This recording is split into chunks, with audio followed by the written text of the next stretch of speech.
Halo, ketemu lagi di channel M Arsitek. Pada hari ini saya akan membahas kelanjutan dari serial. Ya, setelah kemarin kita membahas tentang jendela, sekarang kita membahas tentang pintu. Nah, pintu ini juga cukup penting teman-teman ya. Malah buat saya penting sekali. Karena pintu adalah merupakan media, tempat di mana kita berlalu lalang. Ya, harus tertutup, harus aman, harus indah. Nah, kita akan membahas tentang berbagai macam pintu ya, untuk di bagian-bagian rumah mana saja yang memang kita harus menentukan harus ukurannya seberapa, harus modelnya apa, harus bahannya apa. Nah, 3 faktor itu yang paling kita harus perhatikan ketika kita mau menentukan sebuah pintu ya. Jadi kita akan bahas lebih dalam di konten kali ini tentang dunia pintu. Mari kita lihat. Sebelum kita lihat video kali ini, teman-teman bisa support channel kami dengan subscribe ya, supaya kita bisa terus berkreasi, bisa terus berkembang. Jangan lupa juga share dan komen. Oke, bicara tentang pintu, otomatis teman-teman membayangkan pintu itu adalah penutup sebuah ruangan. Otomatis kita harus tahu fungsinya itu untuk apa. Kita mulai dari ukuran ya. Jadi ukuran pintu sekarang, umum ukuran pintu di dunia rumah ya umum adalah ukuran 90 x 210. Itu ukuran lama. Sudah sejak puluhan tahun ukuran standarnya adalah itu. Paling standar. Untuk pabrik-pabrik pintu juga membuatnya ukuran tidak jauh daripada itu. Semakin sini otomatis rumah-rumah yang dulunya hanya 1 lantai, mulailah rumah 2 lantai. Mulailah rumah semakin megah. Plafonnya dulu hanya 3 meter, sekarang standar plafon sudah mulai menuju ke 3,5, ada yang ke 4 meter. Sehingga dunia pintu pun berevolusi. Harus mengikuti. Karena apa? Jika temboknya 4 meter, pintunya 2 meter 10, otomatis apa? Sisanya terlalu banyak. Ya, maka pintu pun berevolusi. Sekarang banyak pintu-pintu yang tingginya mulai menyesuaikan. Nah, contoh di belakang saya ini pintunya tingginya 2,4 meter, teman-teman. Karena apa? Menyesuaikan dari tinggi dindingnya, tinggi plafonnya, tinggi gedungnya. Ukuran ini untuk apa sebenarnya? Satu juga bisa untuk model, yang kedua untuk fungsi. Ketika kita berbicara tentang depan rumah, kenapa saya di sini pakai pintu ukuran 1,5 kali ya. Jadi pintu ini ukurannya standar, kurang lebih 90 kali tingginya 240 ya. Tadi tingginya pun sudah penyesuaian karena apa? Saya kepengen memang pintunya lebih tampak megah, tampak mewah. Sehingga tingginya pun saya naikkan karena plafon rumah ini juga kurang lebih 3,5, jadi pintunya pun saya sesuaikan. Supaya apa? Sisaan tembok itu tidak terlalu tinggi. Jadi dia enak masih lihat, fungsinya pun bagus. Pintu depan rumah, kenapa kita perlu pintu double? Ya, kita tahu alasannya. Karena apa? Depan rumah kita butuh ketika suatu saat, ketika single buat masuk orang normal nggak ada masalah. Tapi ketika kita sedang memuat barang yang ukurannya besar, misalnya apa? Kasur rumah, kulkas yang besar, lemari yang besar, masuknya lewat mana? Nah, ini adalah salah satu akses utama ke dalam rumah, sehingga kita harus menyiapkan. Ketika kita membutuhkan untuk loading barang yang lebih besar, kita bisa membuka pintu di sebelahnya. Tergantung rumahnya, ada yang betul-betul 2 size itu sama ukurannya, itu ada. Ada yang hanya menggunakan 1 pintu, ada yang 1,5 pintu seperti ini. Sehingga melihat volume rumah, melihat kegunaan rumah, nah itu kita barusan bisa menentukan ukuran size dari pintu. Tapi minimal sebaiknya kalau untuk depan rumah sebaiknya adalah pintu double ya. Karena apa? Singlenya itu untuk harian, sebelahnya lagi itu dipakai kalau kita mau loading barang-barang besar. Jadi memang disarankan untuk depan rumah kalau bisa 2, tempatnya, medianya buatlah 2. Karena pintu 1 dibuka ketika kita sedang memuat barang-barang besar. Kemudian sekarang kita ke bahan pintu teman-teman. Bahan pintu paling klasik kita tahu pintu itu otomatis kayu. Dari dulu pintu kayu sangat favorit. Di belakang saya juga seperti pintu kayu teman-teman, tapi ini bahannya aluminium teman-teman. Pintu bahan umumnya apa? Umumnya dari kayu. Kemudian sekarang yang in juga dari bahan aluminium. Kemudian yang ketiga itu ada bahan UPVC. Keempat bahannya metal, besi, stainless ya. Jadi semua itu cukup umum ya, tergantung fungsinya. Jadi kalau untuk pintu rumah, umumnya pintu utama biasanya orang masih favorit menggunakan kayu. Kalau teman-teman bisa membeli kayu yang dengan kualitas bagus itu sangat-sangat oke. Tapi ketika budgetnya terbatas, saya biasanya beli kayu yang medium apa kayu yang murah. Di sini mulai dilemanya ada teman-teman. Karena apa? Kayu-kayu yang tidak terlalu bagus biasanya apa? Dia sifatnya masih hidup. Ovennya masih nggak terlalu bagus. Kekerasannya juga nggak terlalu bagus sehingga apa? Pintunya kadang melengkung, pintunya kadang pecah-pecah. Nggak presisi ya, bentuknya berubah, kekuatannya juga nggak terlalu lama. Kalau kayunya kayu ekonomis, otomatis kekuatannya terhadap cuaca juga minimal. Mulai ketika saya opsinya untuk kayu yang bagus, saya nggak mampu Kak, karena kayu bagus sekarang yang jati super itu harganya juga sudah sangat mahal. Saya yang harganya medium tapi kekuatannya bagus, nah keluarlah pintu aluminium seperti ini. Harganya sudah tidak semahal pintu yang solid yang super, tapi kekuatannya sudah bagus karena apa? Dia tahan cuaca, nggak perlu perawatan seperti ini, kita cukup lap aja, mau sepanjang tahun, mau 10 tahun juga sama aja seperti ini. Jadi sangat awet untuk bahan aluminium, karena apa? Dia tidak berkarat, tahan air, tahan rayap, tahan api, hampir tahan segalanya. Cuma feel-nya aja kadang-kadang aluminium apa, orang nggak suka, Kak feel-nya kok ringan ya Pak ya Kak pintu saya. Betul, aluminium yang medium biasanya masih ketebalannya nggak terlalu tebal, sehingga masih berasa ringan. Tapi saya kepengen aluminium tapi yang berat ada nggak Kak? Ada juga. Kalian bisa lihat untuk macam-macam pintu di video di sini. Ya, di video ini khusus membahas dunia pintu, jadi lebih detail di sana. Ya, jadi aluminium yang premium, ya, looks-nya mungkin hampir mirip seperti ini, tapi dia karena ketebalannya itu premium, dia bisa ketebalan sampai 3 mili, sehingga feel-nya itu berat, feel-nya itu padat, sehingga lebih terlihat kokoh ya, terlihat premium. Aluminium pun sekarang juga berevolusi ya. Dari aluminium ekonomis sekarang banyak juga aluminium yang finish good ya, sehingga looks-nya, kualitasnya juga meningkat teman-teman. Nah, untuk bahan yang ketiga, bahan UPVC ya. UPVC bahan dari semi plastik ya, dimana plastik itu sudah diperkuat khusus sehingga dia tidak kena panas hujan, itu tidak pecah teman-teman.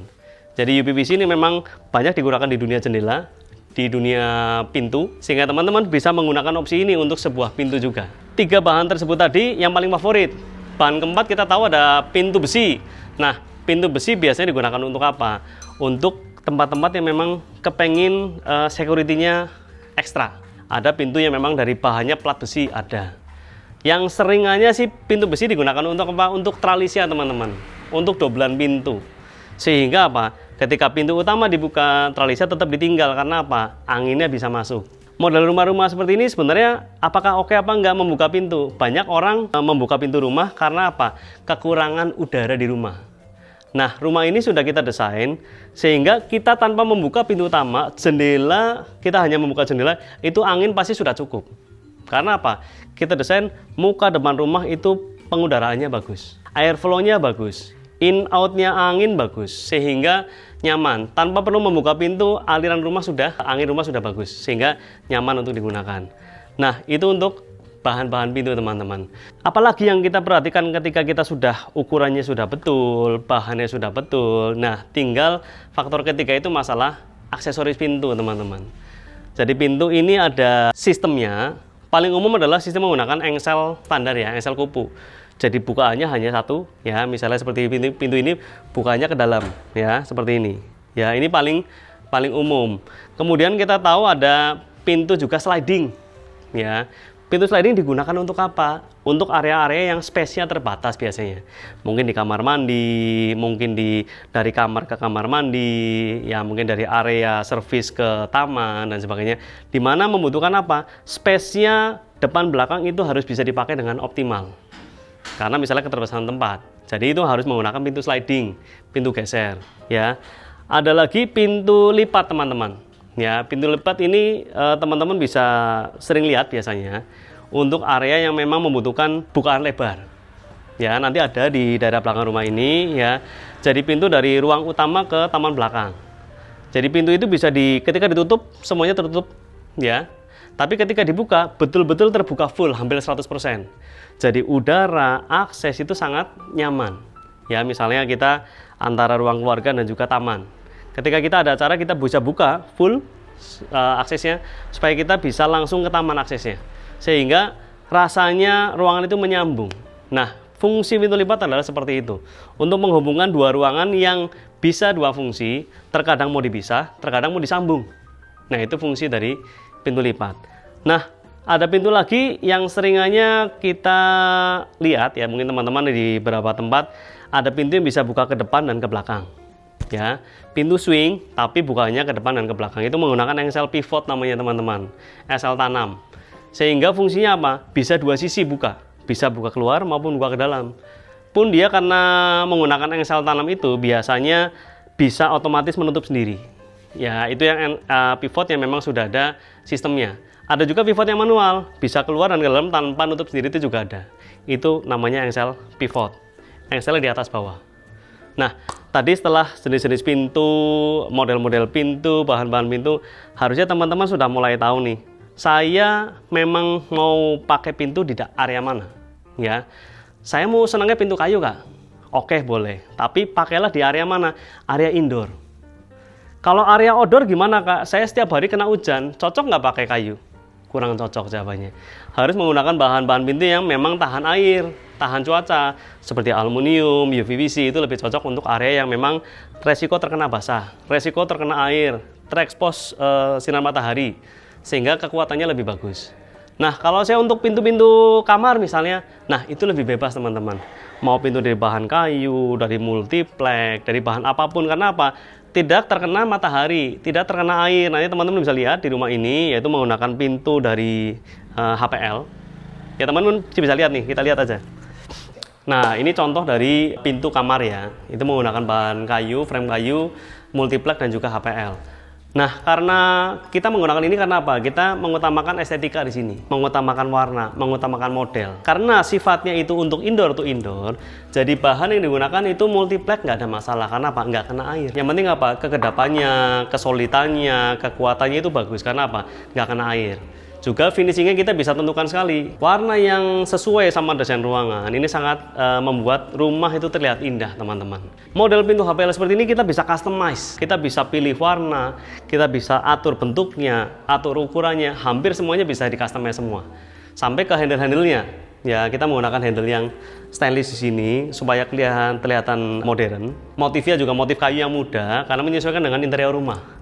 Jadi model pintu, ukuran pintu, kembali lagi teman-teman, jangan sampai salah langkah. Semuanya itu tentukan di perencanaan, di tahap perencanaan. Jadi teman-teman untuk perencanaan rumah, teman-teman bisa lihat di video yang di atas ini.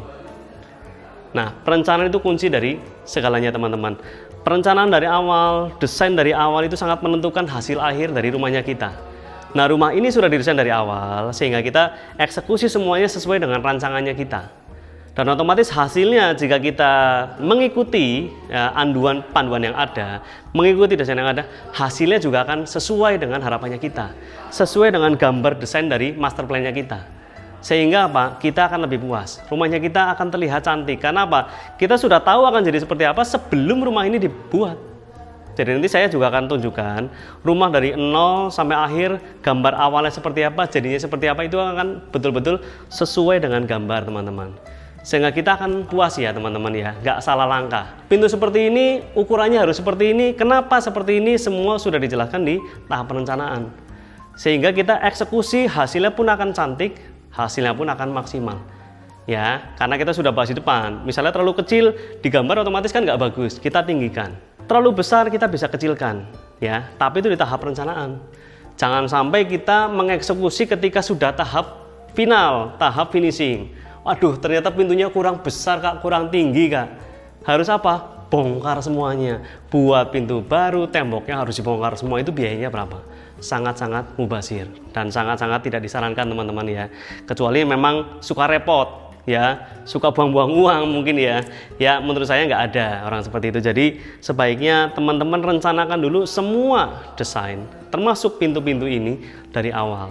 Baik dari bahannya, ukurannya, warnanya, fungsinya, semuanya sudah ditentukan sebelum kita memulai membangun rumah. Itu paling bagus teman-teman. Sehingga apa? Kita hemat biaya, kita akan puas, praktis, fungsional, dan juga indah. Semuanya akan kita dapatkan ketika kita mau memikirkan segala sesuatu di awal, bukan di akhir. Seperti itu teman-teman ya. Semoga info kali ini tentang dunia pintu bisa membantu teman-teman dalam memilih pintu apa yang cocok untuk saya. Ya, seperti itu teman-teman ya. Semoga edisi kali ini tentang pintu bisa berguna buat teman-teman semua. Jika suka, jangan lupa subscribe, like, dan komen. Sampai jumpa.